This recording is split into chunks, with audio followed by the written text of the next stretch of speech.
নমো বুদ্ধায়।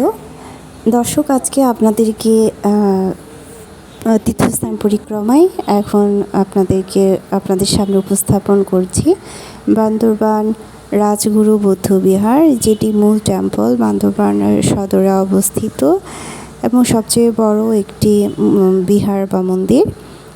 আমরা 2021 সালে বান্দরবানে প্রায় 1.5 বছর থেকেছি জাতি পূজা করা এবং চাকরির সুবাদে। সেই সময়ে কিন্তু আমরা যখনই সময় পেতাম এই টেম্পলে পূর্ণ করতে চলে আসতাম। তো এখানে কোনো বাধা ছিল না, আমরা আমাদের মনের মতো করে বুদ্ধ, এই যে সত্য বুদ্ধের আসন, সেখানে প্রার্থনা করতাম। এরপর বুদ্ধিবৃক্ষ ছিল, সেখানেও পূজা প্রার্থনা করেছি। অনেক মনের শান্তি দিয়ে বুদ্ধ তীর্থ পূজা করেছি। আজ এসেছি তীর্থ সংঘের সাথে পূজা প্রার্থনা করার জন্য।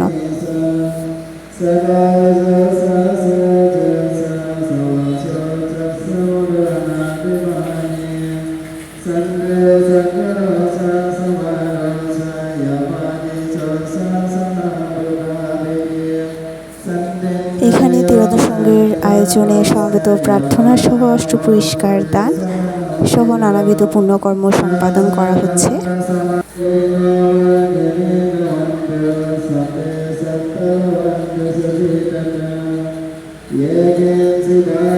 মনুষ্য জীবন খুব দুর্লভ, তাই এই মনুষ্য জন্ম আবার কিন্তু ক্ষণস্থায়ী। খুব কম সময়ের জন্য আমরা পৃথিবীতে এসেছি, তাই এই কম সময়ের মধ্যে আমাদের উচিত যার যার জায়গায় থেকে ধর্ম পুণ্যকর্ম বৃদ্ধি করা, সম্পাদন করা। এই টেম্পলটি এত সুন্দর এবং অনেক বিশাল জায়গা জুড়ে বান্দরবান শহরে অবস্থিত। এই যে দেখছেন, বর্তমানে ধ্বজা তোলার জন্য এই প্যান্ডেলটি স্থাপন করা হয়েছে। আর বিহারের প্রথমে ঢুকতেই ডানে একটা সুন্দর বাগান পড়বে, সেখানে বিভিন্ন সময়ে বিভিন্ন ফুলের চারা রোপণ করা হয়।